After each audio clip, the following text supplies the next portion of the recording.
ಮುಂದೆ ಕುಳಿತಿರುವ ಮಾನ್ಯ ಒಳ್ಳೆಯರೆ ಮತ್ತು ಮಾನ್ಯರೇ, ಎಲ್ಲರಿಗೂ ನನ್ನ ನಮಸ್ಕಾರ.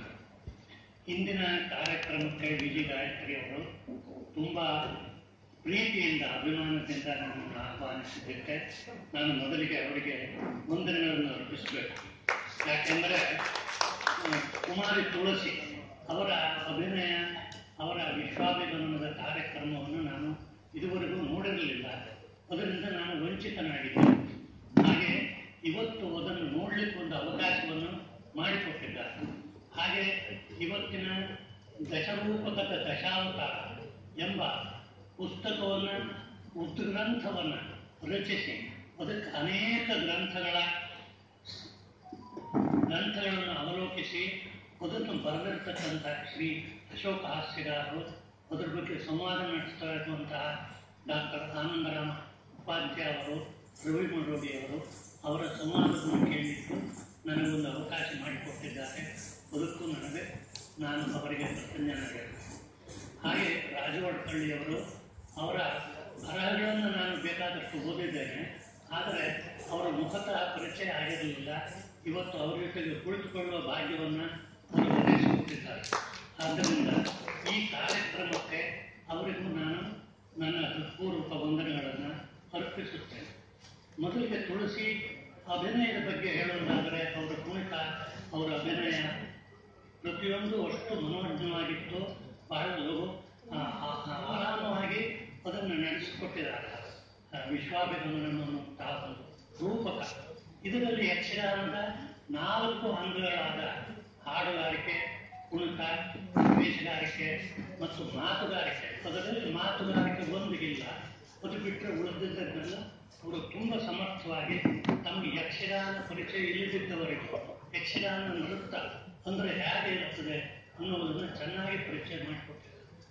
ಅದರ ಬಗ್ಗೆ ಮುಂದೆ ದಿನೇಶ್ ಉಪ್ಪೂರವರ ಪ್ರಸಂಗವನ್ನು ಹೇಳುವಾಗ ನಾನು ಮತ್ತೆ ಹೇಳಲೇಬೇಕಾಗ್ತದೆ. ಹೀಗೆ ದಿನೇಶ್ ಉಪ್ಪೂರರ ಬಗ್ಗೆ ಹೇಳುವುದಾದ ಅಂದರೆ ಒಂದು ಮಾತು ವಿಜಯ ಗಾಯತ್ರಿ ಅವರಿಗೆ ಹೇಳ್ತೇನೆ. ಯಕ್ಷಗಾನದ ವಿಷಯ ಮಾತಾಡಲಿಕ್ಕೆ ಹೋದರೆ ಅವರಿಗೆ ಟೈಮಿನ ಅಂದಾಜು ಇರೋದಿಲ್ಲ. ಸುಮ್ಮನೆ ಮಾತಾಡ್ತಾನೆ ಹೋಗ್ತಾರೆ. ಯಕ್ಷಗಾನದ ವಿಷಯ ಹಾಗಿರುತ್ತದೆ. ಆದ್ದರಿಂದ ನನಗೆ 5 ನಿಮಿಷ ಮೊದಲೇ ನನಗೆ ಸ್ವಲ್ಪ ಸೂಚನೆ ಕೊಡಬೇಕು, ಮಾತು ನಿಲ್ಲಿಸಲಿಕ್ಕೆ. ಅಷ್ಟೊಳಗೆ ನಿಂತು ಒಳ್ಳೆಯದು. ದಿನೇಶ್ ಉಪ್ಪೂರವರ ಬಗ್ಗೆ ಹೇಳಬೇಕು ಅಂದರೆ, ಯಾವ ಭಾಗದಿಂದ ಅವರ ವರ್ಣನೆಯನ್ನು ಮಾಡಬೇಕು ಅನ್ನೋದು ಗೊತ್ತಾಗಬೇಕು. ಮೊದಲನೇದಾಗಿ ಮೊಟ್ಟ ಮೊದಲನೇದಾಗಿ ನಾವು ಒಂದೇ ಇಲಾಖೆಯವರು. ಅವರು ಎಲೆಕ್ಟ್ರಿಸಿಟಿ ಬೋರ್ಡಲ್ಲೇ ಬಹುಶಃ ಸೇರಿರುವಂಥದ್ದು. ನಾನು KEB-ನಲ್ಲೇ, ಈಗ ಅವ್ರು KPTCL ಅಂತ ಹೇಳಿದರು, KPTCL ನಾನು ಕೆಲಸ ಮಾಡಲಿಲ್ಲ. ನಾನು KEB-ನಲ್ಲೇ ಇದ್ದಿದ್ದು, KEB-ನಲ್ಲೇ ನಿವೃತ್ತನಾಗಿದ್ದೆ. ಆ ಇಲಾಖೆಯ ಒಂದೇ ಇಲಾಖೆಯವರಾದ್ದರಿಂದ ನಮಗೆ ಸಂಬಂಧ ಆ ರೀತಿಯಲ್ಲೂ ಇದೆ. ಯಕ್ಷಗಾನ ಪ್ರೀತಿಯು ಅವರಿಗೂ ಇದೆ, ನನಗೂ ಇದೆ. ಹಾಗಾಗಿ ಆ ದೃಷ್ಟಿಯಿಂದನೂ ನಾವು ಸಂಬಂಧಿಕರು. ಆದ್ದರಿಂದ ದಿನೇಶ್ ಉಪ್ಪೂರವರಿಗೂ ನನಗೂ ಬಹಳ ಸಂಬಂಧ ಇದೆ. ಅಷ್ಟೇ ಅಲ್ಲ, ದಿನೇಶ್ ಉಪ್ಪೂರರು ನಿಮ್ಮ ತಂದೆಯವ್ರನ್ನೂ ಬಲ್ಲೆ ಅಂತ ಹೇಳುವುದಿದೆ. ನಾರಾಯಣ ಉಪ್ಪೂರರು ಯಕ್ಷಗಾನ ಅಂತ ಗೊತ್ತಿದ್ದವರಿಗೆಲ್ಲ, ನಾರಾಯಣ ಉಪ್ಪೂರರ ಹೆಸರು ಇದ್ದವರಿಲ್ಲ, ಅವರ ಪರಿಚಯ ಇಲ್ಲದೆ ಇದ್ದವರಿಲ್ಲ. ಅವರು ನಾರಾಯಣ ಉಪ್ಪೂರು ಅಂದ್ರೆ ಗೊತ್ತಿದೆ ಅಂತ ಹೇಳುವಂಥದ್ದು ಎಲ್ಲ. ಹಾಗಿರುವಾಗ ಆ ರೀತಿಯಲ್ಲೂ ನಮಗೆ ಒಂದು ಸಂಬಂಧ ಇದೆ. ಡಿಪಾರ್ಟ್ಮೆಂಟಿನ ಕೆಲಸದಲ್ಲಿ ಅವರು ಅಕೌಂಟ್ಸ್ ಆಫೀಸರ್ ಆಗಿ ನಿವೃತ್ತಿ ಹೊಂದಿದ್ದಾರೆ ಗೊತ್ತಿದೆ.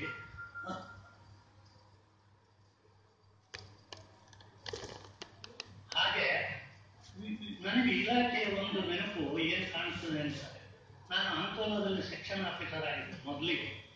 ಆವಾಗಿನ ಕಾಲದಲ್ಲಿ ಸರ್ಕಲ್ನಲ್ಲೇ ಇರ್ತಿತ್ತು ಅಕೌಂಟ್ಸ್ ಆಫೀಸರ್ ಅಂತ. ಡಿವಿಷನ್ನಿಗೆ ಒಬ್ಬೊಬ್ರು ಇರ್ತಿರ್ಲಿಲ್ಲ. ನಾವು ಸರ್ಕಲ್ ಮೇಲೆ ಹಳಬರು ಕೆಲಸ ಮಾಡಿದವರಿಗೆ ನೆನಪಿರ್ತದೆ. ಸರ್ಕಲ್ನಲ್ಲಿ 2 ಜನ ಇದ್ರು, accounts officer establishment, accounts officer, accounts ಅಂತ ಇರ್ತಿತ್ತು. ಹುಬ್ಬಳ್ಳಿಯಲ್ಲಿ ನಮ್ಮ ಸರ್ಕಲ್, ಅಲ್ಲಿ ದೇವಯ್ಯ ಅಂತ ಅಕೌಂಟ್ಸ್ ಆಫೀಸರ್ ಎಸ್ಟಾಬ್ಲಿಷ್ಮೆಂಟ್ ಇದ್ರು, ಇನ್ನೊಬ್ರು ಗಂಗಯ್ಯ ಅಂತ ಅಕೌಂಟ್ಸ್ ಆಫೀಸರ್ ಅಕೌಂಟ್ಸ್ ಇದ್ರು. ಈ ದೇವಯ್ಯನವರು ನಮಗೆ ಸಂಬಂಧ ಅಂದ್ರೆ ಎಸ್ಟಾಬ್ಲಿಷ್ಮೆಂಟ್ ಆದ್ದರಿಂದ ನಮ್ಮ ಸಂಬಂಧ ಸಾರಿಗೆ ಎಲ್ಲ ಅವರು ಬರಬೇಕಾಯ್ತು. ನಾನು ಒಂದ್ಸಾರಿ ಯಾರೋ ಹೋಗಿದ್ದಾಗ ಅವರು ಒಂದು ಮಾತು ಹೇಳಿದರು, ಕೆಲಸ ಮಾಡುವುದು ಸುಲಭ, ಮಾಡಿಸುವುದು ಕಷ್ಟ ಅಂತ ಹೇಳಿದರು. ಅಂದ್ರೆ ಅಕೌಂಟ್ಸ್ ಆಫೀಸರ್ ಆದರೆ ಅವ್ರು ಕೆಳಗಿನವರಿಂದ ಕೆಲಸ ತಗೋಬೇಕು, ಆ ಜವಾಬ್ದಾರಿ ಇರ್ತದೆ. ಒಬ್ಬ ಕೆಲಸವನ್ನು ಹೇಳಿ ಅದನ್ನು ಮಾಡುವುದು ಬಹಳ ಸುಲಭ, ಮಾಡಿಸುವುದು ಕಷ್ಟ ಅಂತ ಹೇಳಿ ದಿನೇಶ್ ಉಪ್ಪೂರ್ ಅವರು ಅದನ್ನು ಅನುಭವಿಸಿದ್ದಾರೆ ಅನ್ನೋದೇ ನನಗೆ ಒಂದು ಅನಿಸ್ತದೆ. ಬಹುಶಃ ಅವರಿಗೆ ಆ ಕಷ್ಟವನ್ನು ಅವರು ಅನುಭವಿಸಿದಾರೋ ಇಲ್ಲವೋ ಗೊತ್ತಿಲ್ಲ, ಅಂತೂ ಅವ್ರು ಹೇಳಿದ್ದು ಹಾಗೆ ಕೆಲಸ ಮಾಡಿಸುವುದು ಕಷ್ಟ ಅಂತ ಹೇಳಿ ದೇವರಾಯನವರು ಅಂತ ಇದ್ರು, ಅವರು ಹೇಳಿದ್ರು. ಇನ್ನು ದಿನೇಶ್ ಉಪ್ಪೂರ್ರವರು ಸಾಹಿತಿಯೂ ಬೇಕಾದಷ್ಟು ರಚನೆಯನ್ನು ಮಾಡಿದ್ದಾರೆ. ಉದಾಹರಣೆಗೆ ಬಲ್ಲಿರೇನೆ ಹೇಳೋದಾದರೆ ಯಕ್ಷಗಾನದ ಸ್ವಾರಸ್ಯವಾದ ಘಟನೆಗಳನ್ನೆಲ್ಲ ಸೇರಿಸಿ ಅವರು ಒಂದು ಬಲ್ಲಿರೇನೆಯ ಅಂತ ಒಂದು ಪುಸ್ತಕ ಮಾಡಿದ್ದಾರೆ. ಅದನ್ನು ಓದಿದ್ದೇನೆ, ಅದರ ಬಗ್ಗೆ ಬರೆದೂ ಇದ್ದೇನೆ. ಅದರಲ್ಲಿ ಯಕ್ಷಗಾನದಲ್ಲಿ ಅದು ಪ್ರಥಮದ ನನಗೆ ತಿಳಿದ ಹಾಗೆ ಬೇರೆ ಯಾರೂ ಅದನ್ನು ಮಾಡಿರೋದಿಲ್ಲ. ಯಕ್ಷಗಾನದಲ್ಲಿ ಬೇಕಾದಷ್ಟು ಸ್ವಾರಸ್ಯವಾದ ಘಟನೆಗಳು ನಡೆಯುತ್ತದೆ. ಈಗ ಹಾಸ್ಯಗಾರರ ಮಾತುಗಳು, ಅದರಲ್ಲಿ ನಾನು ಒಂದು ಉದಾಹರಣೆ ಕೊಟ್ಟಿದ್ದು ಅದನ್ನೇ. ಹಾಸ್ಯಗಾರ ಚೇ ಅನ್ನೋದಕ್ಕೆಲ್ಲ ಚ ಅಂತ ಹೇಳೋದು. ಹಾಸ್ಯಗಾರರಿಗೆ ಜಾಸ್ತಿ ಸ್ವಾತಂತ್ರ್ಯ ಇರುತ್ತದೆ. ಯಕ್ಷಗಾನ ಬಲ್ಲವರಿಗೂ ಗೊತ್ತಿದೆ, ಗೊತ್ತಿಲ್ಲದೆ ಇದ್ದವರಿಗೂ ನಾನು ಇದನ್ನು ತಿಳುವಳಿಕೆ ಹೇಳ್ತೇನೆ. ಹಾಸ್ಯಗಾರರು ಉಳಿದವರೆಲ್ಲ ಗಂಭೀರವಾಗಿ ಮಾತಾಡಿದ್ರೆ ಅವರು ದುರುಕ್ತಿಯನ್ನು ಮಾತಾಡ್ಬೋದು. ಈಗ ಟಿವಿ ಅನ್ನೋದು ಟಿವಿ ಅಂತ ಹೇಳ್ಬೋದು, ಟಿವಿಯನ್ನು ನಿನ್ನ ಟಿವಿ ಬಲ್ಲ ಅಂತ ಹೇಳ್ಬೋದು. ಹಾಗೆ ಹಾಸ್ಯಗಾರರು ಚೇ ಅನ್ನೋದು ಚ ಅಂತ ಹೇಳಿದವನು ಅವನು ಈಗ ಚಾತರಿಸಿ ಅಂತ ಹೇಳ್ತಾನೆ, ಚೇತರಿಸಿ ಅನ್ನೋದಕ್ಕೆ. ನನಗೆ ಯುದ್ಧ ಆಯಿತು, ಆವಾಗ ನಾನು ಬಿದ್ದೆ, ನಾನು ಹಾಗೆ ಚಾತರಿಸಿಕೊಂಡೆ ಅಂತ ಹೇಳ್ತಾನೆ. ಅದು ಚಾಲ ಚೇತರಿಸಿಕೊಂಡೆ ಅಂತ ಭಾಗವತ ಕೊನೆಗೆ ಹೇಳ್ತಾನೆ. ಹಾಗೆ ಚಾವನ್ನು ಚೇ ಮಾಡ. ಹೀಗೆ ಅಂಥ ಸಂದರ್ಭಗಳು ಅಂಥದ್ದು ಬೇಕಾದಷ್ಟು ಯಕ್ಷಗಾನದಲ್ಲಿ ಸ್ವಾರಸ್ಯವಾಗಿ ನಡೀತದೆ. ದೊಡ್ಡ ಕಲಾವಿದರು, ಹಾಸ್ಯಗಾರರು, ಸಣ್ಣ ಕಲಾವಿದರು ಎಲ್ಲರಿಗೂ ಇರುತ್ತೆ. ಅದನ್ನೆಲ್ಲ ಸೇರಿಸಿ ಅವರು ಬಲ್ಲಿರೇನಯ್ಯ ಅಂತ ಒಂದು ಪುಸ್ತಕ ಹೊರಡಿಸಿದ್ದಾರೆ.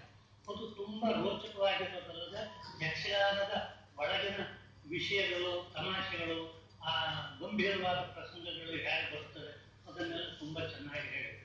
ಇದು ಯಕ್ಷಗಾನದ ಬಗ್ಗೆ ಅವರು ಹಾಗೆ ದೊಡ್ಡ ಸಾಮರ ನಾಲ್ಮುಗ ಅಂತ ಬರೆದಿದ್ದಾರೆ. ದೊಡ್ಡ ಸಾಮರ ನಾಲ್ಮುಗ ಅದು ಸಂಗ್ರಹ. ಅವರು ಬೇಕಾದಷ್ಟು ಕಡೆಯಿಂದ ಅವ್ರಿಗೆ ಸಂಬಂಧಪಟ್ಟ ವಿಷಯಗಳನ್ನೆಲ್ಲ ಸಂಗ್ರಹಿಸಿ ಅವರು ಬರೆದಿದ್ದಾರೆ. ದೊಡ್ಡ ಸಾಮಗರು ಅವ್ರಿಗಿಂತನೂ ಬಹಳ ಹಿರಿಯರು ಬಲ್ಲಜನ. ಹಾಗೆ ದೊಡ್ಡ ಸಾಮಗರ ನಾಲ್ಮುಗದಲ್ಲಿ ಅವರು ಒಂದು ವಿಷಯವನ್ನು ಹೇಳಿದರು. ದೊಡ್ಡ ಸಾಮಗರು ಅಂದರೆ ಶಂಕರನಾರಾಯಣ ಸಾಮಗರು. ಅದು ಅವರು ಯಕ್ಷಗಾನ ಬಲ್ಲವರಿಗೆ ಗೊತ್ತಿದೆ, ಗೊತ್ತಿಲ್ಲದೆ ಇದ್ದವರಿಗೆ ಹೇಳ್ಬೋದಾದರೆ ಅವರು 2 ಜನ ಅಣ್ಣ ತಮ್ಮ.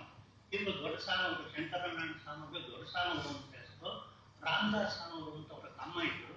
ಅವರಿಗೆ ಸಣ್ಣ ಸಾಮಗರು ಅಂತ ಹೇಳ್ತಿದ್ರು. ಯಾವಾಗ ಪ್ರಚಲಿತ ದೊಡ್ಡ ಸಾಮಗ್ರಿಗಳು, ಸಣ್ಣ ಸಾಮಗ್ರಿಗಳು.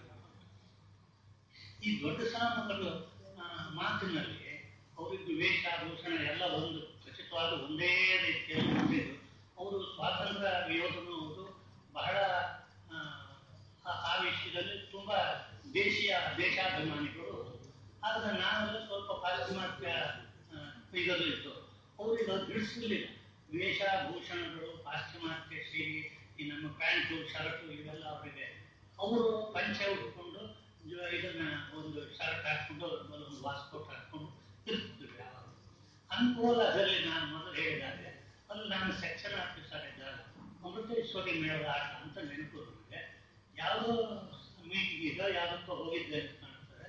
ನಾನು ಕೈ ಕಟ್ಟಿಕೊಂಡಿದ್ದೆ. ಕೈ ಕಟ್ಟಿಕೊಂಡು ಫುಲ್ ಸೂಟಲ್ಲಿ ಹೋಗಿ ಅನುಕೂಲ ಗೊತ್ತಿದ್ದವ್ರಿಗೆ ಗೊತ್ತಿದೆ, ಅದು ತುಂಬ ಸೆಕೆ ಪ್ರದೇಶ, ಕೆಳಗೆ. ಹಾಗೆ ಆಟ ಶುರುವಾಗಿತ್ತು. ನನಗೆ ಸ್ವಲ್ಪ ಯಕ್ಷಗಾನದ ಹುಚ್ಚಿರೋದ್ರಿಂದ ಆ ಒಂದು ಆಟ ನೋಡ್ಲಿಕ್ಕೆ ಹೋಗುತ್ತೆ. ನಾರಾಯಣ ಉಪ್ಪೂರ ಬಹುಶಃ ಭಾಗವತ ಸಂದರ್ಭದಲ್ಲಿ ಅಂತ ನೆನಪು. ಈ ದೊಡ್ಡ ಸಾಮಗ್ರಿದ್ದು ಅರ್ಥ ನಡೀತಾ ಇತ್ತು ರಂಗಸ್ಥಳದನ್ನೆಲ್ಲ ಅವರಿದ್ದು. ನಾನು ಹೋದೆ, ಕೂತ್ಕೊಂಡು ಕೂಡಲೇ ಅವ್ರು ಏನು ಹೇಳಿದರು, ಕೆಲವರಿಗೆ ದೇಶ ಕಾಲದ ಪರಿಜ್ಞಾನ ಇಲ್ಲದೆ ಕಂಠ ಕೌಪೀನವನ್ನು ಕಟ್ಟಿಕೊಂಡು ಬರ್ತಾರೆ ಅಂತ ಹೇಳಿದರು. ಅಂದ್ರೆ ಅನುಕೂಲ ಅಷ್ಟು ಸೆಕೆ ಪ್ರದೇಶದಲ್ಲಿ ಕಂಠ ಕೌಪೀನ ಅಂದ್ರೆ ಕೈಗೆ ಕನ್ನಡದಲ್ಲಿ ಅದನ್ನು ಕಟ್ಟಿಕೊಂಡು ಬರೋದ್ರೆ ನಾನು ಆ ಸಂದರ್ಭಕ್ಕೆ ಆ ಜಾಗ ಯೋಗ್ಯವಾದ ವೇಷವೇ ಅಲ್ಲ ಅದು. ಆದರೂ ನಾನು ಒಂದು ಮೀಟಿಂಗಲ್ಲಿ ಅದಕ್ಕೆ ಹೋಗಿದ್ದಕ್ಕೆ ಅದನ್ನು ಕಟ್ಕೊಂಡು ಹೀಗೆ ಗಂಡ ಕೌಪಿಯನ್ನು ಕಟ್ಟಿಕೊಂಡು ಬರುತ್ತಾರೆ ಅಂತ ಅವರ ಅರ್ಥದಲ್ಲೇ ಹೇಳಿದರು. ನಾನು ಅದನ್ನು ಸ್ವೀಕರಿಸಿದೆ. ಯಾಕಂದ್ರೆ ದೊಡ್ಡ ಸಾಮಗಳು ನನ್ನನ್ನು ಗಮನಿಸಿದರಲ್ಲ ಅನ್ನೋದೇ ಒಂದು ಗೌರವ. ಹಾಗೆ ದೊಡ್ಡ ಸಾಮಗಳ ಬಗ್ಗೆ ನಾನು ಹೇಳಿದರೆ,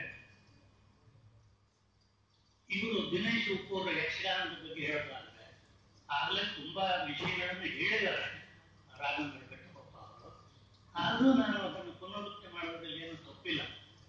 ದಿನೇಶ್ ಉಪ್ಪೂರು ಯಕ್ಷಗಾನಕ್ಕೆ ಎಂಥ ಸೇವೆ ಮಾಡಿದ್ದಾರೆ ಅನ್ನೋದು ಒಂದು ವಿಶ್ವವಿದ್ಯಾನಿಲಯ ಅಥವಾ ಯಕ್ಷಗಾನ ಅಕಾಡೆಮಿ ಮಾಡಬಹುದಾದ ಕೆಲಸವನ್ನು ಅವರು ಏಕಾಂಗಿಯಾಗಿ ದಿನೇಶ್ ಅವರು ಗುರು ಶಿಷ್ಯರು ಅಂತ ಒಂದು ಬ್ಲಾಗ್ ಅಂತ ಹೇಳ್ಬೋದು, ಅದು ಗೊತ್ತಿಲ್ಲ, ಒಂದು ಶುರು ಮಾಡಿದರು, ಗುರುಕನ್ನು ಶುರು ಮಾಡಿದರು. ಅದಕ್ಕೆ ಎಷ್ಟು ಜನ ಸೇರಿಕೊಂಡ್ರು ಅಂತಂದ್ರೆ ಅದು ಒಂದು ಭಾಗ ಆದರೆ ಎರಡನೇ ಭಾಗ ಶುರು ಮಾಡಬೇಕಾಯ್ತು. ಹಾಗೆ ಆ ಗುರು ಶಿಷ್ಯರಲ್ಲಿ 15 GB ಅಷ್ಟು ಸಂಗ್ರಹ ಆಗಿದೆಯಂತೆ. 15,000 ತಾಳಮದ್ದಳೆಗಳ ಸಂಗ್ರಹ. ಅದರ ಮೊದಲನೇ ಸಾಲ ಮಾಡಿದ್ದು ಎಲ್ಲ ಆರೋಗ್ಯಕ್ಕೆ ಕೈಲಾಗಿ ಅವ್ರಿಗೆ ಹೋಯಿತು.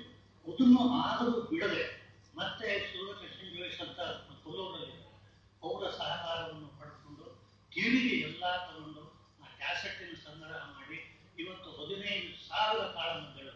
ಹಿಂದಿನ ಎಷ್ಟೋ ತಾಳಮದ್ದಳು ಶ್ರೇಣಿಯವರು, ದೊಡ್ಡ ಸಾಮಗಳು, ಸಣ್ಣ ಸಾಮಗಳು, ಆನಂದ ಮಾಸ್ತರ್ ಅಂತ ಇದ್ರು.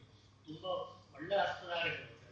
ಅರ್ಥಧಾರಿ ಅಂದ್ರೆ ಏನು ಅಂದ್ರೆ, ಒಂದು ಯಕ್ಷಗಾನದಲ್ಲಿ ಈ ಆಟವನ್ನು ನೀವು ನೋಡಿದ್ದೀರಿ. ಈಗ ತುಳಸಿಯವರು ಮಾಡಿದ್ದು ಆಟ. ಆಟದಲ್ಲಿ ವೇಷಭೂಷಣಗಳು, ಹಿಂದ್ಗಡೆ ಭಾಗವತಿಗೆ ಇರುತ್ತೆ, ಮುಂದ್ಗಡೆ ವೇಷಭೂಷಣ ಇರುತ್ತೆ, ಮುಖವರ್ಣಿಕೆ ಇರುತ್ತದೆ, ಅವರ ಅರ್ಥ ಮಾತುಗಾರಿಕೆ ಇರುತ್ತೆ. ಇವೆಲ್ಲ ಸೇರಿದ ಆಟ. ಯಕ್ಷಗಾನದಲ್ಲಿ ಇನ್ನೊಂದು ಅಂಗ ಅಂದ್ರೆ ತಾಳಮದ್ದಲೆ. ತಾಳಮದ್ದಲೆಯಲ್ಲಿ ಅವರಿಗೆ ಯಾವ ವೇಷಭೂಷಣಗಳು ಇರೋದಿಲ್ಲ. ಸುಮ್ಮನೆ ಕೂತ್ಕೊಂಡು ಸಭೆಯಲ್ಲಿ ಕೂತ್ಕೊಂಡು ಅವರು ತಾಳಮದ್ದಲೆಯಲ್ಲಿ ಅರ್ಥ ಹೇಳ್ತಾರೆ. ಈ ದೊಡ್ಡ ಸಾಮಗಳು ಆಟದಲ್ಲಿ ಮಾಡಿದ್ದಾರೆ, ಮಾಡಲಿಲ್ಲ ಅಂತಲ್ಲ, ಆದರೆ ಅಷ್ಟು ಹೆಸರಾಗಲ್ಲ, ಯಾಕಂದ್ರೆ ಕುಂತ ಇಲ್ಲ ಅವರಿಗೆ. ಆದರೆ ಮಾತಿನಲ್ಲಿ ಪ್ರಚಂಡ ಅವರು ದೊಡ್ಡ ಸಾಮಗಳು, ಶ್ರೇಣಿಯವರು, ಸಣ್ಣ ಸಾಮಗಳು, ಆನಂದ ಮಾಸ್ತರು, ಇವರೆಲ್ಲ ಪ್ರಾತಸ್ಮರಣೀಯರು. ಅರ್ಥ ಹೇಳೋದು ಅಂತ ಹೇಳ್ತಾರೆ. ಯಾಕಂದ್ರೆ ಮೊದಲಿನ ಕಾಲದಲ್ಲಿ ಪದಕ್ಕೆ ಸರಿಯಾದ ಅರ್ಥ ಹೇಳ್ತಿದ್ರು. ಆದರೆ ಇವರು ಅದಕ್ಕೆ ವ್ಯಾಖ್ಯಾನ ಕೊಡ್ತಾರೆ. ಒಂದು ಪದಕ್ಕೆ ವಿವರಣೆಯನ್ನು ಕೊಟ್ಟು ಅದನ್ನು ತುದಿಯಲ್ಲಿ ಮುಂದಿನ ಪದಕ್ಕೆ ಸರಿಯಾಗಿ ಸಂದರ್ಭ ಕೊಡೋದು ಅಂತ ಹೇಳ್ತಾರೆ. ಒಂದೇ ತರಂಗವನ್ನು ನಿಲ್ಲಿಸ್ತಾರೆ. ಆ ಶ್ರೇಣಿಯವರಾಗಲಿ ಸಾಮಗಳ ದ್ವಯರಾಗಲಿ ಅವರು ಹೇಳುವ ಆ ಪದದಲ್ಲಿ ಒಂದು ಇಷ್ಟೇ ಇರ್ತದೆ. ಪ್ರಸಂಗ ಸಾಹಿತ್ಯ ಅಂತ ಗೊತ್ತಿದೆ. ಅದು ಕವಿ ರಚಿಸಿದ ಪ್ರಸಂಗ ಸಾಹಿತ್ಯ. ಆ ಪ್ರಸಂಗ ಸಾಹಿತ್ಯದಲ್ಲಿರುವ ಪದ್ಯಗಳಿಗೆ ವಿಸ್ತರಣೆಯನ್ನು ಮಾಡಿ ಹೇಳುವಂತಹದ್ದು ಅರ್ಥಗಾರಿಕೆ. ಅದನ್ನ ಶ್ರೇಣಿಯವರು ಮುಂತಾದವರು ಮಾಡ್ತಾ ಇದ್ದಾರೆ. ಕೇಳೋದರಿಗೆ ಅದು ಅಷ್ಟು ಸ್ಪಷ್ಟವಾಗಿ ಆ ಕಥೆಯ ಎಲ್ಲ ಪುರಾಣ ಹರಿಶ್ಚಂದ್ರನ ನಳನನ್ನು ಮಾಡಿಕೊಂಡು ಅವರ ಅರ್ಥ ಹೇಳ್ತಾ ಇದ್ದಾರೆ. ತಾನು ಎಂಥ ಕಷ್ಟದಲ್ಲಿದೆ ಅಂತ ಹೇಳಿ ಮಗನಾದ ರೋಹಿತಾಶ್ವನಿಗೆ ಹೇಳ್ಬೇಕಾದ್ರೆ, ನೀನು ಎಂದಾದರೂ ನಿನ್ನ ತಂದೆ ಸತ್ತ ಅಂತ ನಿನಗೆ ಸುದ್ದಿ ಗೊತ್ತಾಗದೆ, ಯಾಕಂದ್ರೆ ರೋಹಿತಾಶ್ವನನ್ನು ಬಿಡೋ ಸಂದರ್ಭ ಹೆಂಡತಿ ಮಕ್ಕಳನ್ನು ಬಿಟ್ಟು ಹೋಗ್ತಾರೆ. ಆ ಸಂದರ್ಭದಲ್ಲಿ ನಿನಗೆ ಎಂದಾದ್ರೂ ಗೊತ್ತಾದ್ರೂ ಒಂದು ಹಿಡಿ ಅನ್ನವನ್ನಾದರೂ ಒಂದು ಕಾರ್ಯದ ಹಾಕು ಸಾಕು, ಅದೇ ನನಗೆ ಶಾಂತಿ ಒಂದು ಈ ರೀತಿಯಲ್ಲಿ ಅರ್ಥ ವಿಸ್ತರಣೆ ಮಾಡುವಾಗ ಕೇಳುವವರಿಗೆ ಹೃದಯ ಸ್ಪರ್ಶಿಯಾಗಿ ಅವರಲ್ಲಿ ದಳದಲ್ಲ ನೀರು ಬರ್ತಿತ್ತು. ಆ ಸಂದರ್ಭದಲ್ಲಿ ಸಭೆಯಲ್ಲಿ ಕೂತವರಿಗೆ ಅವರೆಲ್ಲ ಈಗ ಕಾಲಕ್ಕೆ ಸಂದು ಹೋಗಿದ್ದಾರೆ. ಅವರ ನೆನಪು ಮಾತ್ರ ಆ ನೆನಪುಗಳನ್ನು ಶಾಶ್ವತವಾಗಿ ಇಟ್ಟಿದ್ದಾರೆ ದಿನೇಶ್ ಉಪ್ಪೂರು. ಆ ಕ್ಯಾಸೆಟ್ ಇವತ್ತಿಗೂ ಆ ಕ್ಯಾಸೆಟ್ಗಳನ್ನು ತಗೊಂಡು ಅಥವಾ ಡೌನ್ಲೋಡ್ ಮಾಡಿಕೊಂಡು ಅಥವಾ ಗುರುಶಿಷ್ಯರು ಆ ಗ್ರೂಪ್ನಲ್ಲಿ ಅದನ್ನು ಕೇಳಿದ್ರೆ ಗೊತ್ತಾಗುತ್ತೆ ಅವರ ಮಹತ್ವ ಏನು ಅಂತ. ಪ್ರಸಂಗ ಇನ್ನು ಗುರು ಶಿಷ್ಯರಾಯಿತು. ಇನ್ನು ಅವರ ಸಾಹಿತ್ಯದಲ್ಲೂ ಮುಗಿಲಿಲ್ಲ. ಪ್ರವಾಸ ಕಥನವನ್ನು ಬರೆದಿದ್ದಾರೆ ಅವರು. ತಾವು ಉತ್ತರ ಭಾರತಕ್ಕೆ ಹೋಗಿದ್ದು ಪ್ರವಾಸದ ಬಗ್ಗೆ ಎಲ್ಲ ಪ್ರವಾಸ ಕಥನವನ್ನು ಬರೆದಿದ್ದಾರೆ. ಹೀಗೆ ಬಹುಮುಖ ಪ್ರತಿಭಾಶಾಲಿಗಳು ದಿನೇಶ್ ಉಪ್ಪೂರು. ಹಾಗೆ ಅವರು ಪ್ರಸಂಗ ರಚನೆಯನ್ನು ಮಾಡಿದ್ದಾರೆ. ಆಗಲೇ ಹೇಳಿದ್ದಾರೆ ಅವರ ಹೆಸರನ್ನೆಲ್ಲ. ಅದರಲ್ಲಿ ಚಂದ್ರನಕ್ಕಿ ಅನ್ನುವಂತಹದ್ದು ಪ್ರಸಂಗ. ಅದನ್ನು ನಾವು ನಮ್ಮ ಯಕ್ಷ ಪ್ರಸಂಗ ಕೋಶದ ಏನು 250 ಡಿಜಿಟಲೀಕರಣ ಆಗಿದೆ. ಆ ಪ್ರಸಂಗದಲ್ಲಿ ಅದು ಯಕ್ಷ ಚಂದ್ರನಕ್ಕಿ ಒಂದು ಸೇರಿದೆ. ಆ ಚಂದ್ರನಲ್ಲಿ ಪ್ರಸಂಗವನ್ನು ನಾನು ಉದಾಹರಣೆಗೆ ಹೇಳುವುದಾದರೆ, ಮೊದಲನೇದಾಗಿ ವಾರ್ಧಕ ಷಟ್ಪದಿಯಲ್ಲಿ ಆ ಪ್ರಸಂಗದ ಹೆಸರನ್ನು ಹೇಳ್ತಾರೆ, ಅದನ್ನು ಒಂದು ಒಗಟಿನ ರೂಪದಲ್ಲಿ ಹೇಳ್ತಾರೆ. ವಾರ್ಧಕ ಷಟ್ಪದಿ ಎಂದರೆ ಜೈಮಿನಿ ಭಾರತ, ಲಕ್ಷ್ಮೀಶನ ಜೈಮಿನಿ ಭಾರತ ವಾರ್ಧಕ ಷಟ್ಪದಿಗಳು. ಶ್ರೀ ವಧುವಿನಂಬಕ ಚಕೋರಕಂ ಪುರಯ ಭಕ್ತಾವಳಿಯ ಭಕ್ತುಮದ ಓರಕಂ ಬಿರಿಯ ಜಗತೀ ವಲಯ ಗಮನ ಸೌಭಾಗ್ಯ ರತ್ನಾಕರಂ ಗರ್ಚಿನೆಮ್ಮೇರವರಿ ಅಂತ ಅರ್ಧ ವಾರ್ಧಕ. ಇದು ವಾರ್ಧಕ ಷಟ್ಪದಿ.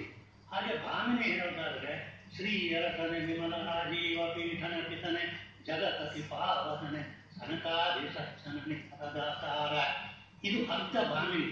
ಹಾಗೆ ಕಂದ ಮಸಕಲ್ಲು ಗಿಳಿ ಮಾಂಬಳಮಂ ವಸುಧಾ ಕಳಕುದೊರೆ ಬಾಚಿ ಎತ್ತಿದಳೋ ಒಳ್ಳ ಶೇಷಿ ಮುಖಿಗಳ ಕೊಟ್ಟಲಿ ಕಾವುದು ಹೊಸವಣ್ಣನ್ನು ಸವಿದು ನೋಡಿ ನಸು ಉಳಿಯಂದಳ್, ಇದು ಕಂದ ಪದ್ಯ. ಹಾಗಿದ್ರೆ ಇದು ಮೂರರಲ್ಲೂ ಒಂದು ಛಂದಸ್ಸು ಬೇಕು. ವಾರ್ಧಿಕ ಷಟ್ಪದಿಯನ್ನು ಹಾಗೆ ಹೇಳಬೇಕು ಅಂದ್ರೆ ಅದಕ್ಕೆ ಒಂದು ಛಂದಸ್ಸಿದೆ. 5 ಮಾತ್ರೆಗಳು ಒಂದು ಗಣದಲ್ಲಿ ಇರಬೇಕು. ಅದಕ್ಕೆ ಮಾತ್ರೆಗಳು ಗಣ ಇವೆಲ್ಲ ಬಿಡಿ. ಎರಡನೇ ಭಾಮಿನಿ ಷಟ್ಪದಿಗೆ 3-4 ಅದರದ್ದೇ ಒಂದು ಛಂದಸ್ಸಿದೆ. ಕಂದ ಪದ್ಯಕ್ಕೆ 12-20 ಮಾತ್ರೆಗಳಿರಬೇಕು ಅನ್ನೋದು ಒಂದು ಛಂದಸ್ಸಿದೆ. ಹೀಗೆ ವಿವಿಧ ಛಂದಸ್ಸುಗಳಲ್ಲಿ ಒಂದು ವಾರ್ಧಿಕವನ್ನು ಆರಿಸಿಕೊಂಡು ಅದನ್ನು ಒಗಟಿನ ರೂಪದಲ್ಲಿ ಆ ಚಂದ್ರನ ಲೆಖೆಯನ್ನು ಹೇಳಿದ್ದಾರೆ. ಏನು ಭಾವಜ ಅಂದ್ರೆ ಇದು ಮನಸ್ಸಿನಲ್ಲಿ ಹುಟ್ಟಿದಂಥವನು ಮನ್ಮಥ, ಅವನ ತಂದೆ ವಿಷ್ಣು. ವಿಷ್ಣುವನ್ನು ಸದಾಕಾಲ ಕುತ್ಕೊಂಡು ತಿರುಗುವವನು ಗರುಡ. ಗರುಡನಿಗೆ ಆಜನ್ಮ ಶತ್ರು ಹಾವು. ಆ ಹಾವನ್ನು ಧರಿಸಿದವನು ಈಶ್ವರ. ಈಶ್ವರನ ಹಣೆಯಲ್ಲಿರುವುದು ಚಂದ್ರ. ಇದನ್ನು ಅರ್ಧ ಭಾಮಿನಿಯಲ್ಲಿ ಚಂದ್ರ ಮುಂದೆ ನಖಿ, ನಖ ಅನ್ನುವುದು ಉಗುರು. ನಖ ಅಂದ್ರೆ ಉಗುರು. ಶೂರ್ಪನಖಿ ಅಂದ್ರೆ ಮರದಂತ ಉಗುರಿತ್ತು ಅವಳಿಗೆ ಅಂತ. ಹಾಗೆ ಚಂದ್ರನಖಿ ಅಂದ್ರೆ ಚಂದ್ರನಂತ ಉಗುರಿದ್ದವಳು ಅರ್ಥ. ಹಾಗೆ ಮುಂದಿನ ಅರ್ಥದಲ್ಲಿ ನಖಿ ಅನ್ನುವುದನ್ನು ಒಗಟಿನ ರೂಪದಲ್ಲಿ ಹೇಳಿ ಇವೆರಡೂ ಸೇರಿದ ಹೆಸರಿನ ಪ್ರಸಂಗ ಇದು ಅಂತ ಹೇಳಿದ್ದಾರೆ. ಹಾಗೆ ಅದರಲ್ಲಿ ಈ ಪ್ರಸಂಗವನ್ನು ಬರೆಯುವುದು ಎಷ್ಟು ಕಷ್ಟ ಅನ್ನೋದಕ್ಕೆ ಹೇಳೋದಾದ್ರೆ, ಈ ವಾರ್ಧಕದಲ್ಲಿ ಅದನ್ನು ಬರೀಬೇಕಾದ್ರೆ ಅದರ ಛಂದಸ್ಸಿನ ಜ್ಞಾನ ಇರಬೇಕು. ಎಷ್ಟು 5 ಮಾತ್ರೆಗಳಿಗೆ ಸರಿಯಾಗಿ ಅದು ಬರಬೇಕು. ಇದು ವಿತಾಳ ಪದ್ಯಗಳು. ವಾರ್ಧಕ, ಭಾಮಿನಿ, ಕಂದ ಇವೆಲ್ಲ ತಾಳ ಇಲ್ಲ. ಇದಕ್ಕೆ ಯಕ್ಷಗಾನದಲ್ಲಿ ಭಾಗವತ ಹೇಳೋದಾದ್ರು ಸುಮ್ಮನೆ ಹೇಳ್ತಾರೆ ಅಷ್ಟೇ. ವಿಧ ವಿಧದ ರಾಗಗಳಲ್ಲಿ ಹೇಳ್ತಾರೆ, ಅದ್ಭುತವಾಗಿ ಹೇಳ್ತಾರೆ. ನಾನು ಈ ಭಾಮಿನಿ ಷಟ್ಪದಿಗೆ ಒಂದು ಕ್ಯಾಸೆಟ್ ಸಹ ಮಾಡಿದ್ದೇನೆ, ಒಳಗೆ ಅವರು ಹೇಳಿದ್ರು ಅದನ್ನು. ಹಾಗೆ ಭಾಮಿನಿ ಷಟ್ಪದಿ ಇದರ ಛಂದಸ್ಸಿನವರು ತಾಳ ಸಹಿತವಾಗಿ ಇರಬೇಕಾದರೆ ಅನೇಕ ಮೊಟ್ಟುಗಳಿವೆ. ಈಗ ಮೊಟ್ಟುಗಳು ಅಂದ್ರೆ ಏನು? ಒಂದು ಯಕ್ಷಗಾನದ ಸ್ಥೂಲ ರೂಪ ಹೇಳೋದಾದ್ರೆ ಮೊದಲನೇದಾಗಿ ಪ್ರಸಂಗ ಸಾಹಿತ್ಯ. ಅದು ಭಾಗವತರು ಹಾಡೋದು, ಅದು ಭಾಗವತಿಕೆ. ಅದ್ರ ನಂತರ ಮುಂದೆ ಪ್ರೇಕ್ಷಕರ ಮುಂದೆ ಅಭಿನಯ ತೋರಿಸಿ ಕುಣಿತ ಮಾಡೋದು ಅವನ ಅಭಿನಯ. ಅವರು ಮುಖವರ್ಣಿಕೆ, ವೇಷಭೂಷಣಗಳನ್ನು ಮಾಡಿಕೊಂಡಿರ್ತಾರೆ. ಇವೆಲ್ಲ ಯಕ್ಷಗಾನದ ಅಂಗಗಳು. ಹಾಗೆ ಬರುವಾಗ ಆ ಛಂದಸ್ಸು ಏನಿದೆ, ಪ್ರಸಂಗವನ್ನು ಬರೀಬೇಕಾದ್ರೆ ಈ ಛಂದಸ್ಸಿನ ಜ್ಞಾನ ಇರಬೇಕು. ಅದಕ್ಕೆ ನಿರ್ದಿಷ್ಟವಾಗಿ ಅನೇಕ ಮುಟ್ಟುಗಳ ಪೈಕಿ ಇವರದ್ದು 240 ಪದ್ಯ ಇದೆ ಚಂದ್ರನಿಕೆಗೆ. ಅದಕ್ಕೆ ಸುಮಾರು 55 ಮೊಟ್ಟುಗಳನ್ನು ಬೆಳೆಸಿದ್ದಾರೆ. ಮೊಟ್ಟು ಅಂದ್ರೆ ಏನು? ಇದು ಒಂದು ವಿಚಾರ. ಮೊಟ್ಟು ಅಂದ್ರೆ ಈಗ ಈ ಪದವನ್ನು ಹೀಗೆ ಹೇಳಬೇಕು ಅಂತ ಹೇಳಿದ್ರೆ ಒಂದು ಡೈರೆಕ್ಷನ್ ಬೇಕು ಭಾಗವತರಿಗಾಗ. ಅದಕ್ಕೆ ಮೊಟ್ಟು ಅಂದ್ರೆ ಅಡ್ರೆಸ್ ಇದ್ದಾರೆ. ಅದು ಈಗ ಶಂಕರಾಭರಣ ಮಟ್ಟೆ ಅಂದ್ರೆ ಮಟ್ಟೆ ತಾಳ ಅಂದ್ರೆ 300 ಮಾತು ಇರಬೇಕು. ಶಂಕರಾಭರಣ ಮಟ್ಟೆ ಅಂದ್ರೆ ಶಂಕರಾಭರಣ ರಾಗದಲ್ಲೇ ಹಾಡ್ಬೇಕಂತ ಏನಿಲ್ಲ. ಸೌರಾಷ್ಟ್ರ ತ್ರಿಗುಡೆ ಅಂತಿದ್ರು ಅದೊಂದು ಮೊಟ್ಟು. ಅದು ಏನ್ ಮಾಡಿದ್ರು ಹಿಂದಿನ ಯಕ್ಷಗಾನ ಪ್ರಸಂಗಕರ್ತರು ಅಥವಾ ಅವರು ಹಿಂದಿನವರು ಈ ಪದವನ್ನು ಹೇಗೆ ಹಾಕಬೇಕು ಅಂತ ಭಾಗವತರಿಗೆ ಸೂಚಿಸ್ಬೇಕಲ್ಲ. ಕಾಸರಗೋಡು ತುದಿಯವನು ಒಂದು ಪ್ರಸಂಗ ಬರೀತಾನೆ, ಯಲ್ಲಾಪುರ ತುದಿಯವನು ಒಂದು ಪ್ರಸಂಗ ಬರೀತಾನೆ, ಎಲ್ಲೆಲ್ಲಿಯೋ. ಆದ್ರೆ ಭಾಗವತರಿಗೆ ನೀವು ಮೇಲ್ಗಡೆ ಅದು ಇಂಥದ್ದು ಅಂತ ಅಡ್ರೆಸ್ ಕೊಟ್ಟಿದ್ದೀರಿ. ಬೆಂಗಳೂರು ಸಿಟಿಯಲ್ಲಿ ಅಡ್ರೆಸ್ ಇಲ್ಲಿದ್ದರೆ ಒಬ್ಬರ ಮನೆ ಹುಡುಕಿದ್ರೆ ಏನು ಹುಡುಕ್ಲಿಕ್ಕಾಗುತ್ತೆ? ಅದಕ್ಕೆ ರೋಡ್ ನಂಬರು, ಹೌಸ್ ನಂಬರು ಇದೆಲ್ಲ ಹಾಕಿರ್ತಾರೆ. ಹಾಗೆ ಅದೇ ರೀತಿಯಲ್ಲಿ ಮೊಟ್ಟು ಅಂದ್ರೆ ಒಂದು ರಾಗ, ಒಂದು ತಾಳ. ಇವೆರಡು ಹೆಸರಿನ ಯುಗ್ಮ. ರಾಗ, ತಾಳ, ಯುಗ್ಮ, ಪರ್ಮುಟೇಷನ್, ಕಾಂಬಿನೇಷನ್ ಗೊತ್ತಿದೆ ನಿಮ್ಗೆಲ್ಲರಿಗೂ. ಅದರಲ್ಲಿ ಒಂದು ಎಷ್ಟೋ ರಾಗಗಳು 32 ರಾಗ ಅಂತ ಭಾರತದ 32 ರಾಗ ಇದೆ, 7 ತಾಳಗಳು. ಇದನ್ನ ಪರ್ಮುಟೇಷನ್ ಕಾಂಬಿನೇಷನ್ ಮಾಡಿದ್ರು, ಒಂದು ರಾಗಕ್ಕೆ ಇನ್ನೊಂದು ತಾಳ, ಇನ್ನೊಂದು ರಾಗ ಮತ್ತೊಂದು ತಾಳ, ಈ ತರ ಮಾಡ್ತಾ ಇದ್ರೆ ಅನೇಕ ವಿಧವಾದ ಅವುಗಳಿಗೆ ಮುಟ್ಟು ಅಂತ ಹೇಳಿ ಸುಮ್ಮನೆ ಅದು ಸೂಚಕ ಅಷ್ಟೇ. ಅದೇ ರಾಗದಲ್ಲಿ ಹಾಡಬೇಕು ಅಂತ ಏನಿಲ್ಲ, ತಾಳವನ್ನು ಬದಲಾಯಿಸ್ತಾರೆ. ಒಂದು ತಾಳದಲ್ಲಿ ಶುರುವಾಗಿದ್ದೆ ಇನ್ನೊಂದು ತಾಳದಲ್ಲಿ ಹೇಳ್ತಾರೆ ಭಾರತರು. ಹಾಗೆ ಈಗ ಅದು ಏನನ್ನು ಸೂಚಿಸ್ತದೆ ಅಂದ್ರೆ ಅಡ್ರೆಸ್ ಇದ್ದಾರೆ. ಈ ಪದವನ್ನು ಹೀಗೆ ವೀರದ ಶರಪತಿ ಕಿನಕುಲ ವಾರದೀಗ ಪ್ರತಿ ಚಂದ್ರ ಅಂತ ಹೇಳಿದರೆ ಅದ್ರ ಮೇಲ್ಗಡೆ ನೀವು ಬರೀದೇ ಇದ್ದರೆ ಭಾಗವತರಿಗೆ ಗೊತ್ತಾಗೋದಿಲ್ಲ ಪದ ಹೇಗೆ ಹೇಳಬೇಕು ಅಂತ. ಅದಕ್ಕೆ ಮಧ್ಯಮಾವತಿ ತಿರುಗುಡೆ ಅಂತ ಬರೆದರೆ ಓ ಇದು ಮಧ್ಯಮಾವತಿಯ, ಅವ್ರಿಗೆ ಒಂದೇ ಸಲ ಗೊತ್ತಾಗ್ತದೆ ಅವರಿಗೆ ವೀರದ ಶರಪತಿ ಹೇಗೆ ಹೇಳ್ಬೇಕು ಹಾಗೆ ಅಡ್ರೆಸ್ಸಿಗಾಗಿ ಒಂದು ರಾಗ ತಾಳಗಳ ಒಂದು ಯುಗ್ಮಕ್ಕೆ ಒಂದು ಮುಟ್ಟು. ಅಂತಹ ಮುಟ್ಟುಗಳು ಅನೇಕ ಇದ್ದಾವೆ. ಅದರಲ್ಲಿ ದಿನೇಶ್ ಉಪ್ಪೂರು 55 ಮುಟ್ಟುಗಳನ್ನು ಬಳಸಿದ್ದಾರೆ. ಅವರು ಒಂದು ಪದ್ಯ ಓದಿದರೆ ಓದಿದರೆ ಅಪರೂಪಕ್ಕೆ ಇನ್ನೊಂದು ಇದು ಬರುತ್ತೆ. 240ರಲ್ಲಿ ಎಷ್ಟೋ ವಿತಾಳ ಪದ್ಯಗಳಿದೆ, ತಾಳ ಸಹಿತವಾದ ಪದ್ಯಗಳಲ್ಲಿ 2 ಪದ್ಯಕ್ಕಾದ್ರೂ ಬೇರೆ ಮಟ್ಟಿಗೆ ಓದುದು ಅದು ಒಂದು ಬಹಳ ಕಷ್ಟದ್ದು. ಈ ಪದ್ಯಗಳನ್ನು ಬರೆಯುವಾಗ ಆದಿಪ್ರಾಸ ಇರಬೇಕು. ಆದಿಪ್ರಾಸ ಅಂದ್ರೆ ನಿಮ್ಗೆ ಗೊತ್ತಿದ್ದಾಗ ಹಳೆ ಛಂದೋಬದ್ಧವಾದ ಕಾವ್ಯಗಳಲ್ಲೆಲ್ಲ 2ನೇ ಅಕ್ಷರ ಪ್ರಾಸ ಇರಬೇಕು. ಕುಮಾರವ್ಯಾಸ ಭಾರತವನ್ನು ನೀವು ನೋಡಿದರೆ ಅದರೊಳಗೆ ಅಷ್ಟೂ ಪದ್ಯಗಳು 2ನೇ ಅಕ್ಷರ ಒಂದೇ. ರಕಾರ ಇದ್ದರೆ ರಕಾರ, ರಕಾರ ಇದ್ದರೆ ಲಾಳ, ಹೀಗೆ ಮಕಾರ ಇದ್ದರೆ ಮಕಾರ, ಹಾಗೆ ಇರಬೇಕು. ಯಕ್ಷಗಾನದಲ್ಲಿ ಇನ್ನೊಂದು ಏನು ಅಂದ್ರೆ ಪಂಚಪ್ರಾಸವು ಇರಬೇಕು. ನೀವು ದಿನೇಶ್ ಉಪ್ಪೂರ ಪ್ರಸಂಗ ಓದಿದರೆ ಅಥವಾ ಯಾವುದೇ ಪ್ರಸಂಗ ಅದರಲ್ಲಿ ತುದಿಯಲ್ಲಿಯೂ ಪ್ರಾಸ, ಆದಿಯಲ್ಲಿಯೂ ಪ್ರಾಸ. ಆ ಪ್ರಾಸಕ್ಕೆ ಸರಿಯಾಗಿ ದಿನಕರ ದೇಸಾಯಿ ಅವರು ಒಂದು ಮಾತು ಹೇಳಿದರು, ಪ್ರಾಸವೆಂಬುದು ಪ್ರಾಸ ಹೊಂದಿಕೊಳ್ಳೋದು ಪಿಳ್ಳೆ ಅಂತ ಹೇಳಿದರು. ಅವರು ಪ್ರಾಸವನ್ನು ಮಾಡೋದು ಎಷ್ಟು ಕಷ್ಟ. ಆ ಪ್ರಾಸಕ್ಕಾಗಿ ಯಾವುದೋ ಒಂದು ಶಬ್ದವನ್ನು ಹೇಳಿ ಬರೆಯೋದು ಬಹಳ ಕೃತಕವಾಗ್ತದೆ, ಅದು ಓದಲಿಕ್ಕೂ ಚಂದ ಇರೋದಿಲ್ಲ. ಆದರೆ ಇವರ ಪ್ರಸಂಗಗಳಲ್ಲಿ ನೀವು ಆ ಪ್ರಾಸವನ್ನು ಓದಿದರೆ ಅದು ಸ್ಪಷ್ಟವಾಗಿ ಇರಬೇಕಾದಂತ ಪ್ರಾಸವೇ ಇರ್ತದೆ ಹೊರತು ಯಾವುದೋ ತಂದು ಹಾಕಿದ್ದು ಪ್ರಾಸ. ಆದಿಪ್ರಾಸ ಅಂತ ಪ್ರಾಸ ಕೈಯಿಲ್ಲ, ಒಂದು 3 ಮಾತ್ರೆ 4 ಮಾತ್ರೆ 3 ಮಾತ್ರೆ 4 ಮಾತ್ರೆ ಹೇಳ್ಬೋದು. ಅದರೊಳಗಿನ ವ್ಯಕ್ತಿಗಳಿಗೆ ಇಂತಿಷ್ಟೇ ಮಾತ್ರೆ, ಗಣಗಳಿಗೆ ಒಂದೇ ಹೆಸರು ಇಂದ್ರ ಅನ್ನೋ ಒಂದೇ ಶಬ್ದ ಇಟ್ಟು ನೀವು ಬರೀಲಿಕ್ಕಾಗೋದಿಲ್ಲ. ಅದಕ್ಕೆ ಇಂದ್ರ, ಮರುತ್ವ, ಮಲವ, ಬಿಡೋಗ, ಪಾಕಶಾಸ್ತ್ರ ಇವೆಲ್ಲ ಇಂದ್ರನಿಗಿದೆ. ಅದು ದೇವಲೋಕ ಅಂತ ಹೇಳಬೇಕಾದ್ರೆ ಅಥವಾ ದೇವತೆಗಳು ಅಂತ ಹೇಳಬೇಕಾದ್ರೆ ಅಮರ, ನಿರ್ಜರ, ದೇವ, ತ್ರಿದಶ, ವಿಭುತ, ಸುರ, ಸುಪರ್ವಾಣ, ಸುಮನಸ, ತ್ರಿದಿವೇಶ, ದಿವೌಕಸ, ಆದಿತ್ಯಯ, ದಿವಶ, ಲೇಖ, ಹೊದಿತಿನಂದನ, ಆದಿತ್ಯಾನುಭವ, ಸ್ವಪ್ನ, ಅಮರ್ತ್ಯ, ಅಮೃತಾಂಗಸ, ಇಷ್ಟೂ ದೇವತೆಗಳಿರುವಂತಹ ಹೆಸರುಗಳು ಅಮರಕೋಶದಲ್ಲಿ. ಇವರು ನಮಗೆ ಬೇಕಾದ 4 ಮಾತ್ರ ಬೇಕಾದ್ರೆ ಪದೊಳಗ ಮಗವ ಅಂತ ತಗೊಂಡ್ರು. ಇನ್ನು ಜಾಸ್ತಿ ಬೇಕು ಅಂದ್ರೆ ಇನ್ನೊಂದು ಹೇಳಿದ್ರು, ಮರುತ್ವಾನ್ ಅಂತ ಹೇಳಿದ್ರು, ಇನ್ನೊಂದು ಕಡೆ ಇಂದ್ರ ಅಂತ ಹೇಳಿದ್ರು. ನಮಗೆ ಆ ಪ್ರಾಸಕ್ಕೆ ಆ ಪದ್ಯ ರಚನೆಗೆ ಬೇಕಾದ ಶಬ್ದಗಳನ್ನು ತಗೊಳ್ಳಕ್ಕೆ ಅಲ್ಲಿಗೆ ಇವರು ಅದ್ರ ಜೊತೆ ಜ್ಞಾನವೂ ಇರಬೇಕು. ಒಂದು ವ್ಯಕ್ತಿಗೆ ಎಷ್ಟು ತರದ ಹೆಸರು, ಅರ್ಜುನ ಅಂದ್ರೆ ಅರ್ಜುನ ಎಲ್ಲದಕ್ಕೂ ಅರ್ಜುನ ಅಂತ ಬರಲಿಕ್ಕೆ ಆಗೋದಿಲ್ಲ. ಅರ್ಜುನ, ಬರುಣ, ಪಾರ್ಥ, ಕಿರೀಟಿ, ಶ್ವೇತವಾಹನ, ವಿಭತ್ಸು, ವಿಜಯ, ಕೃಷ್ಣ, ಸೌಮ್ಯ, ಸಾಕ್ಷಿ, ಧನಂಜಯ, 10 ಹೆಸರುಗಳಿದೆ ಅರ್ಜುನಿಗೆ. ನಮಗೆ ಅನುಕೂಲವಾದ ಶಬ್ದ ಯಾವುದು, ಅದರಲ್ಲಿ ಮಾತ್ರೆಗೆ ಪ್ರಾಸಕ್ಕೆ ಹೊಂದಿಕೊಳ್ಳುವಂಥ ಶಬ್ದ ಯಾವುದು, ಆ ಶಬ್ದವನ್ನು ತಗೊಂಡು ಮೊದಲು ಬಳಸ್ತಾರೆ. ಆ ಜ್ಞಾನ ಇರಬೇಕು. ಈಗ ನಾನು ಮೊದಲು ಹೇಳಿದಾಗೆ ಒಗಟಿನ ರೂಪದಲ್ಲಿ ಆ ಪ್ರಸಂಗದ ಹೆಸರು ಹೇಳಿದರೆ ಪುರಾಣದ ಜ್ಞಾನ ಅಷ್ಟಿರಬೇಕು. ಈಗ ಚಿತ್ತಜ ಅಂದ್ರೆ ಭಾವಜ, ಚಿತ್ತಜ, ಮದನ, ಮನ್ಮಥ, ಮಾರ, ಪ್ರದ್ಯುಮ್ನ, ವೀರಕೇತನ, ಕಂದಪ್ಪ, ದರ್ಪಕ, ಅನಂಗ, ಕಾಮ, ಪಂಚಶರ, ಸ್ಮರ, ಇದಿಷ್ಟು ಮನ್ಮಥನಿಗೆ ಇದೆ ಅನ್ನೋದು ಗೊತ್ತಿರಬೇಕು ಅವರಿಗೆ. ಆವಾಗ ಅವನು ಯಾಕೆ ಚಿತ್ತಜ, ಯಾಕೆ ಮನಸ್ಸಿನಿಂದ ಹುಟ್ಟವನಾಗ, ಭಾವಜ ಅನ್ನೋದು ಅವನಿಗೆ ಹೇಳು. ಯಾಕೆ ಹುಟ್ಟಿದ ಅಂದ್ರೆ ಆ ಪುರಾಣದ ಕಥೆ ಗೊತ್ತಿರಬೇಕು. ಈಶ್ವರ 3 ದಿನಗಳನ್ನು ಬಿಟ್ಟು ಅವನು ಸುಟ್ಟಾಗ ಅದರ ನಂತರ ಅವನು ಮನಸ್ಸಿನಲ್ಲಿ ಹುಟ್ಟವನಾಗ ಅಂತ ಹೇಳೋದು ಆ ಪುರಾಣದ ಕಥೆ ಗೊತ್ತಿರಬೇಕು. ಹಾಗೆ ಅವನನ್ನು ಚಿತ್ತಜನ ಒಯ್ಯನು, ಅವನ ಅಪ್ಪ ಯಾರು ಅದು ಗೊತ್ತಿರಬೇಕು. ಮಹಾವಿಷ್ಣು ಅವನ ಅಪ್ಪ, ವಿಷ್ಣು ಈ ಮನ್ಮಥನ ಅಪ್ಪ ಅಂತ ಹೇಳಿ ಅಲ್ಲಿ ಆ ಜ್ಞಾನ ಇರಬೇಕು.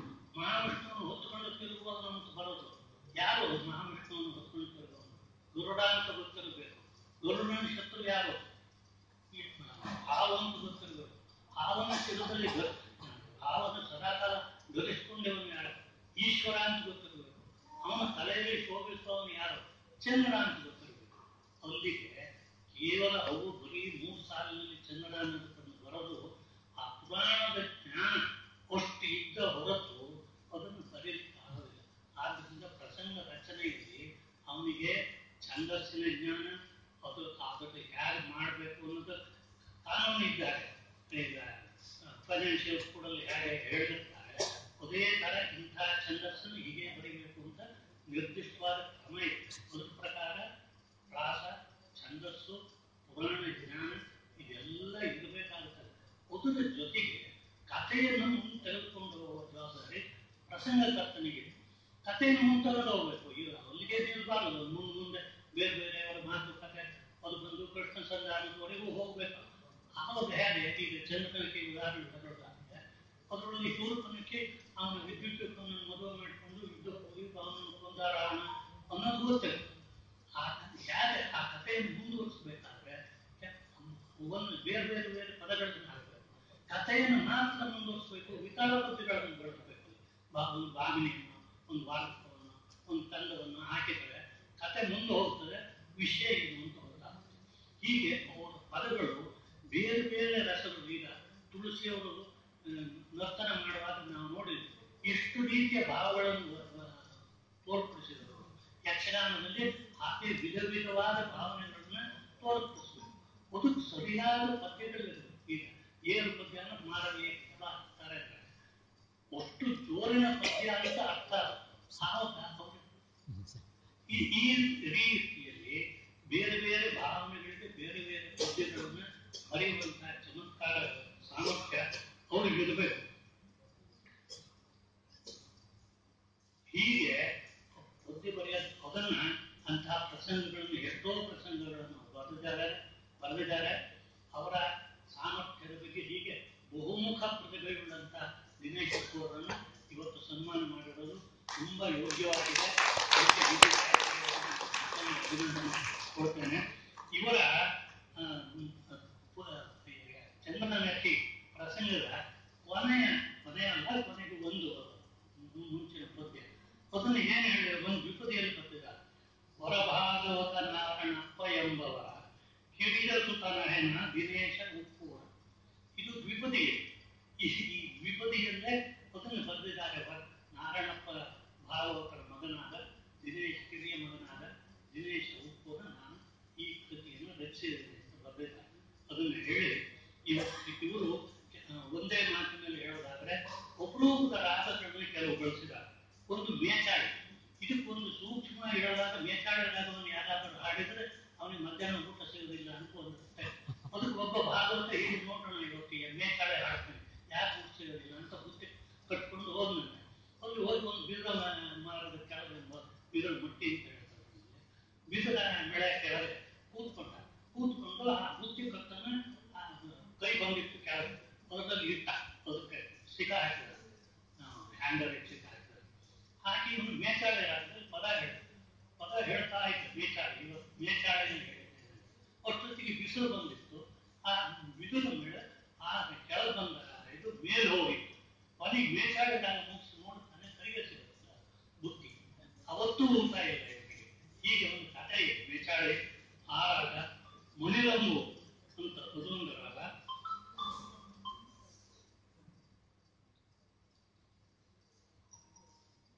ಮೇಚಾಳೆ ಅದು ಮುನಿರಂಬು ಅದು ಅಪರೂಪದ ರಾಗ. ಇಂಗ್ಲಿಷ್ ನೋಟು ಅಂತ ನಾರಾಯಣಪ್ಪ ಅವರು ಹಾಡಿದ್ದಾರೆ. ನನಗೆ ನೆನಪಿದ್ದಾರೆ. ದಿನಚಿತ್ರ ಅದನ್ನು ಹಾಡಿದ್ದಾರೆ. ಅಂಥ ಅಪರೂಪದ ರಾಗ ಇಂಗ್ಲಿಷ್ ನೋಟು, ಹುಸೇನಿ, ಇವೆಲ್ಲ ಅಪರೂಪದ ರಾಗಗಳು. ಇವುಗಳನ್ನೆಲ್ಲ ಬಳಸಿ ಅವರ ಪ್ರಸಂಗ ಬರ್ತಿದ್ದಾರೆ. ಇಷ್ಟು ನಾನು ಹೇಳಿ ಎಷ್ಟೋ ವಿಷಯಗಳು ನಿಮಗೆ ರುಚಿಸದೇ ಇರಬಹುದು. ಆದರೂ ಹೇಳಬೇಕಾಗಿದ್ದು ನನಗೆ ಒಂದು ಕರ್ತವ್ಯ. ಮತ್ತೆ ಮೊದಲ ಹೇಳಿದಾಗ ಯಕ್ಷಗಾನ ವಿಚಾರ ಮಾತಾಡ್ತಾ ಇದ್ದರೆ ಏನೇನೋ ವಿಷಯ ಬರುತ್ತೆ. ಎಷ್ಟೋ ವಿಷಯ ನಿಮಗೂ ಗೊತ್ತಾಗುತ್ತೆ. ಯಕ್ಷಗಾನ ಗೊತ್ತಿದ್ದವರಿಗೂ ಗೊತ್ತಿದೆ.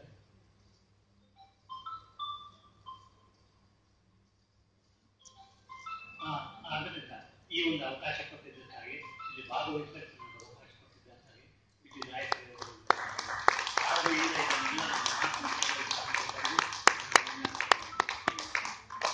ಅಣ್ಣ ಕೃಷ್ಣಮೂರ್ತಿ ಪೂರ್ವ ನನಗೆ ಸುಮಾರು 60-65 ವರ್ಷದ ಗೆಳತನ.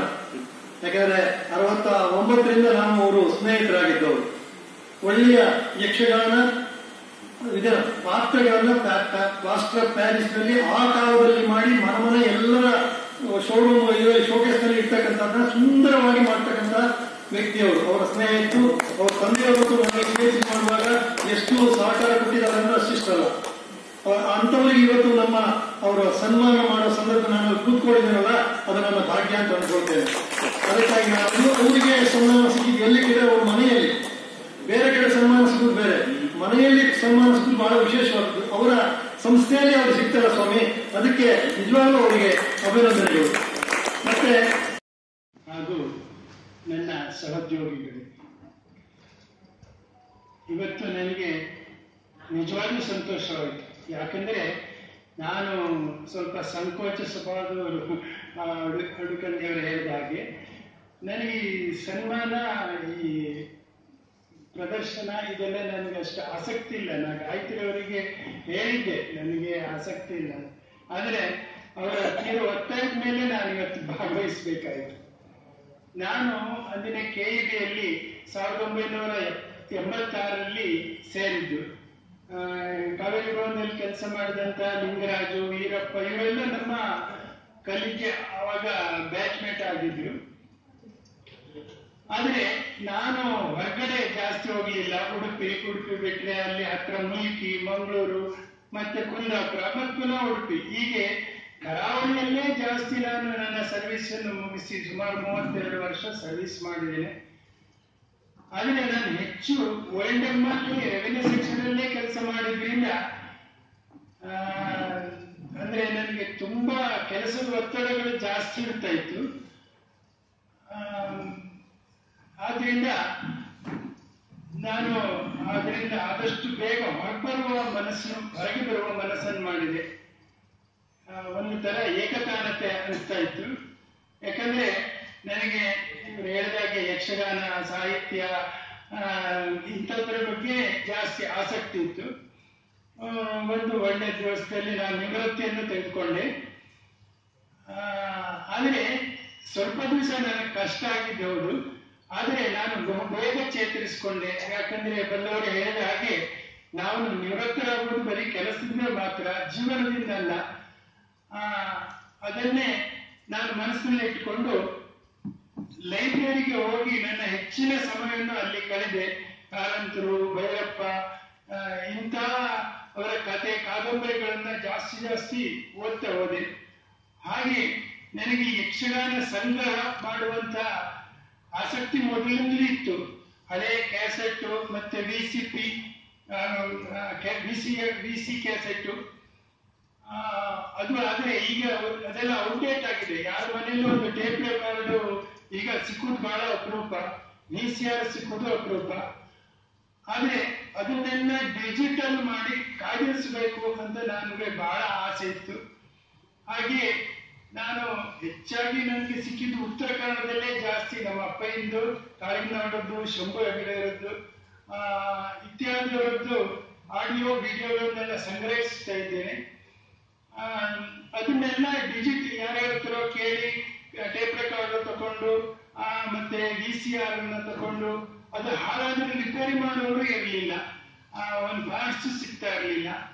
ಅಂತ ಒಂದು ಸಂದರ್ಭದಲ್ಲಿ ಕೂಡ ನಾನು ಅತ್ಯಂತ ಆಸಕ್ತಿಯಿಂದ ಅದನ್ನೆಲ್ಲ ಕಂಪ್ಯೂಟರ್ಗೆ ಹಾಕಿ ಡಿಜಿಟಲ್ ಮಾಡಿ ಸಂಗ್ರಹ ಮಾಡಿ ಇರುವಂತ ಹವ್ಯಾಸವನ್ನು ಬೆಳೆಸ್ಕೊಂಡೆ. ಹಾಗೆ ನನಗೆ ಪ್ರವಾಸದಲ್ಲೂ ಆಸಕ್ತಿ ಇದೆ. ಹೆಚ್ಚಿನ ನಾರ್ತ್ ಇಂಡಿಯಾದ ಎಲ್ಲಾ ಪ್ಲೇಸ್ಗಳನ್ನು ಪ್ರವಾಸ ಮಾಡಿ ಕಳೆದೆ. ಹಾಗೆ ಬರೆಯುವ ಅಭ್ಯಾಸವನ್ನು ರೂಢಿಸಿಕೊಂಡೆ. ಇಲ್ಲಿ ಹೆಚ್ಚು ನಮ್ಮ ಸಹೋದ್ಯೋಗಿಗಳಿಗೆ ಇರಬಹುದು ಅಂತ ಅನ್ಕೊಳ್ತೇನೆ. ಎಲ್ಲ ಅಕೌಂಟ್ಸ್ ಆಫೀಸರು, DCA ಇವರೆಲ್ಲ. ನಿಮ್ಮ ಎದುರು ನನಗೆ ಈ ತರ ಸನ್ಮಾನ ಆಗ್ತಿರೋದು ನನಗೆ ಸಂತೋಷವೇ ಅಂತ ಹೇಳ್ತಾ ನನ್ನ ಮಾತನ್ನು ಮುಗಿಸ್ತೇನೆ. ಈಗಾಗಲೇ ಮುಂದಿನ ಕಾರ್ಯಕ್ರಮಕ್ಕೆ ಅವಧಿ ಮೀರ್ತಾ ಇದೆ ಅನ್ನೋದನ್ನು